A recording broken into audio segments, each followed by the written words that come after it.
Тарихта екі адамның басын кесуге патшалық билік шешім шығарған болатын. Біріншісі Кенесары, екіншісі Міржақып.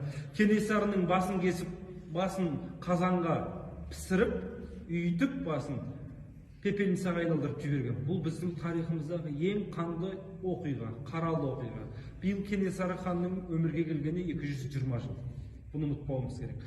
Қазақ үшін Кенесары қай-қайсымызға рух беретін тұлға болу керек. Екінші Міржақып Дулатұлы. Оян қазақ фильмін кім көрді?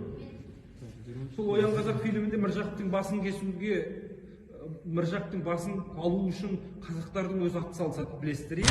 Карцер деген 24 сантиметр болады.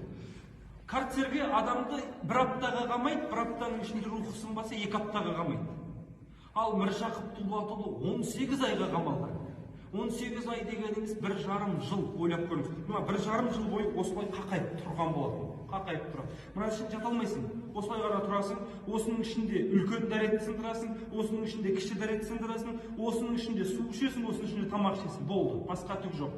Аптасына бір-ақ рет 2 сағатқа жексенбі күні далаға шығарады екен. Сол Міржақып атамыздың рухының мықтылығын қарасаңызшы. Мынаның ішінде тұрған кезде екі қолын қабырғаға қойып жаттығу жасайды. Орнынан тұрады, түрлі спорттық жаттығулар жасап тұрады. Одан кейін отырып тұрады кәдімгідей. Сосын осы жерде тұрған нан